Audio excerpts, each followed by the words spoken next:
और सीधे आपको लिए चलते हैं कौशाम्बी, जहां मुख्यमंत्री योगी आदित्यनाथ लोगों को संबोधित कर रहे हैं। देखिए। इस पावन धरा पर शीतला माता के पावन धाम पर जन विश्वास यात्रा के आगमन पर आयोजित इस विशाल रैली में मंच पर उपस्थित केंद्रीय मंत्री माननीय साध्वी निरंजन ज्योति जी, कौशाम्बी के लोकप्रिय सांसद श्री विनोद सोनकर जी, मंजनपुर से लोकप्रिय विधायक श्री लाल बहादुर जी, श्री राधू के लोकप्रिय विधायक श्री शीतला प्रसाद पटेल जी, चायल के लोकप्रिय विधायक श्री संजय गुप्ता जी, संजय गौड़ जी, जिला पंचायत के अध्यक्ष श्रीमती कल्पना सोनकर जी, काशी क्षेत्र के महामंत्री श्री संतोष पटेल जी, भारतीय जनता पार्टी की जुझारू जिलाध्यक्ष श्रीमती अनीता त्रिपाठी जी, जिला प्रभारी अनिल सिंह जी,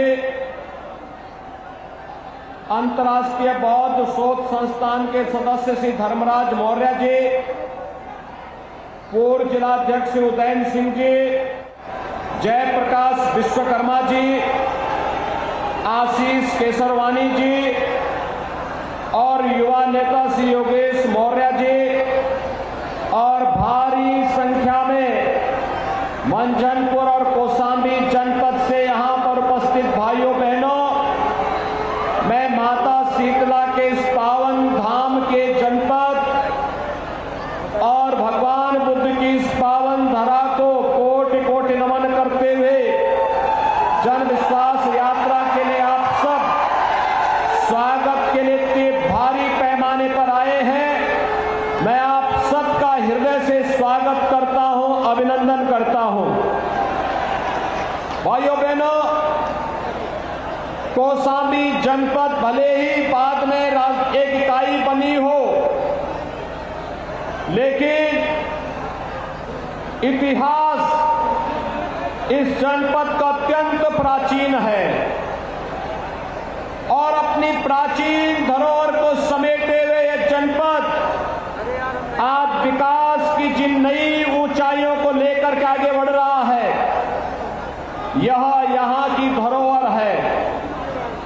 हमारे उप मुख्यमंत्री श्री केशव प्रसाद जी मौर्य जी की भी यह धरती है, उनकी जन्मभूमि भी यही जनपद है।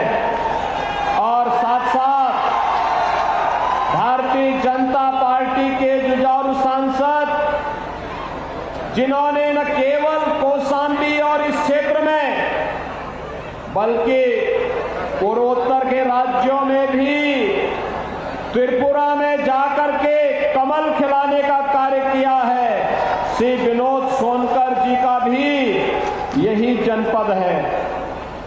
हमारे लोकप्रिय विधायकगण निरंतर मेहनत करके जनपद के विकास के लिए, शासन की लोक कल्याणकारी योजनाओं को लेकर के, गांव के लिए, गरीब के लिए, किसान के लिए, नौजवान के लिए, महिलाओं के लिए निरंतर प्रयास करते हैं। श्री लाल बहादुर जी, शीतला प्रसाद पटेल जी, श्री संजय गुप्ता जी निरंतर जब प्रयास करते हैं और जब इन जनप्रतिनिधियों की परिश्रम की साधना सफल होती है तो विकास की बड़ी परियोजनाएं आपके बीच में पहुंचती है और उसका लाभ जनता जनार्दन को प्राप्त होता है।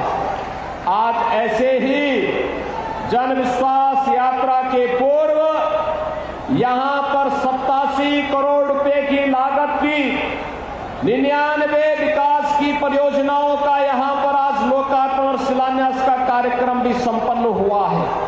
मैं इसके लिए मंझनपुर और कौशाम्बी जनपद की जनता को हृदय से बधाई देता हूं, अपनी शुभकामनाएं देता हूं।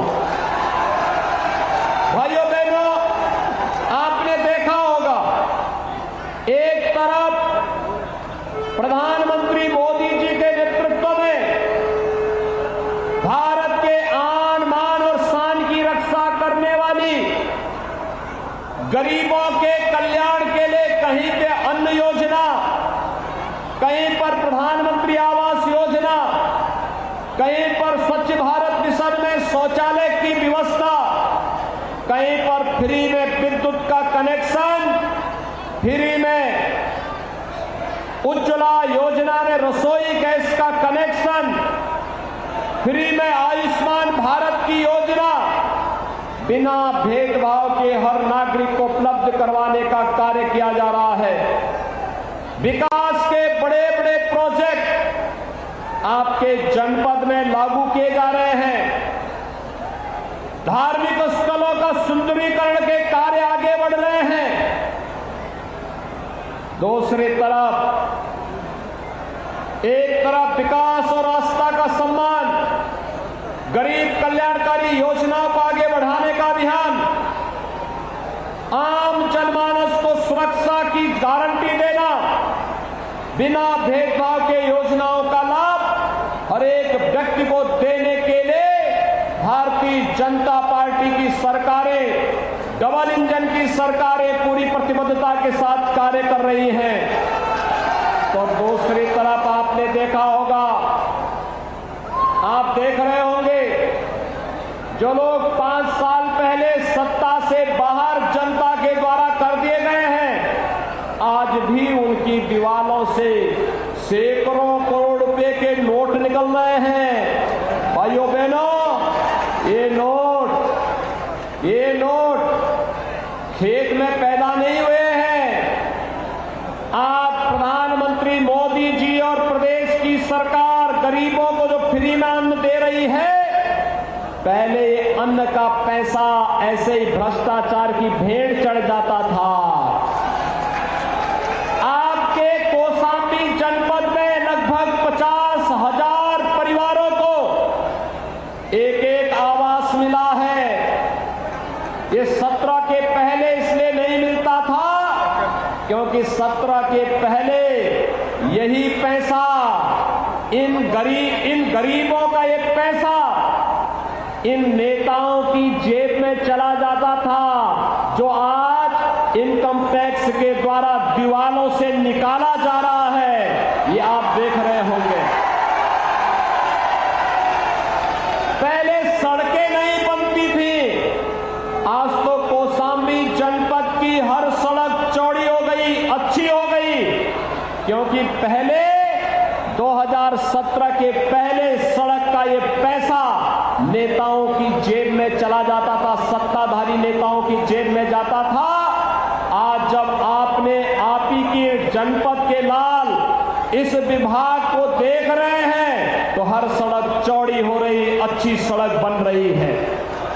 भाइयों बहनों, पहले गरीबों को स्वास्थ्य की सुविधा नहीं मिलती थी, लेकिन आज हर गरीब को फ्री में केवल राशन ही नहीं, स्वास्थ्य की सुविधा भी हर गरीब को उपलब्ध करवाने का कार्य हो रहा है। और यही नहीं, आपने देखा होगा कोरोना महामारी में फ्री में टेस्ट, फ्री में उपचार, फ्री में वैक्सीन, सबको वैक्सीन, फ्री में वैक्सीन। कितने लोगों ने यहां वैक्सीन लगाया है? वाह, आपका तो मैं अभिनंदन करता हूं सभी लोगों का। इधर के लोगों ने हाथ खड़ा करके नहीं बताया, कितने लोगों ने किया है? आप सबका मैं अभिनंदन करता हूं कि आपने वैक्सीन लिया है। लेकिन जो लोग अभी भी बचे हैं, उनको जरूर वैक्सीन की डोज दिलवाइए। ये वैक्सीन कोरोना महामारी में कारगर साबित होगा। ये वैक्सीन कोरोना महामारी में बचाव का सर्वोत्तम उपाय होगा, और इसलिए वैक्सीन फ्री में है। जो लोग वैक्सीन का विरोध कर रहे थे, वे लोग मानवता के खिलाफ अपराध कर रहे थे। वे लोग कोरोना से दोस्ती कर रहे थे। उनको गरीबों की चिंता नहीं थी, उनको प्रदेश के नागरिकों की और देश की कोरोना के खिलाफ लड़ाई की चिंता नहीं थी। यही फर्क है भाइयों बहनों। जब उनको मौका मिला था, वे कुछ नहीं कर पाए। से पार है कि दुष्प्रचार का सहारा लेकर के जनता के जीवन के साथ खिलवाड़ कर रहे हैं। जब मौका मिला था, अभी मैं यहां से प्रयागराज जा रहा हूं और भाइयों बहनों, प्रयागराज में हम लोग एक बहुत बड़े कार्यक्रम को आगे बढ़ा रहे हैं। जिन पेशेवर माफियाओं ने पिछली सरकारों में गरीबों की, व्यापारियों की सरकारी संपत्ति को हड़प करके बड़ी बड़ी हवेलियां बनाई थी, आपने देखा होगा प्रदेश सरकार का बुलडोजर जब चला तो सभी बड़ी बड़ी हवेलियां नीचे गिरती हुई दिखाई दी। और आज हम प्रयागराज में ऐसे एक माफिया से, कब्जा से मुक्त करी संपत्ति पर गरीबों के लिए एक नई आवास योजना का शुभारंभ करने जा रहे हैं। और ये केवल प्रयागराज तक सीमित नहीं होगा, प्रदेश के सभी 75 जनपदों में ऐसे ही गरीबों के पास, जिन गरीबों के पास कोई जमीन नहीं,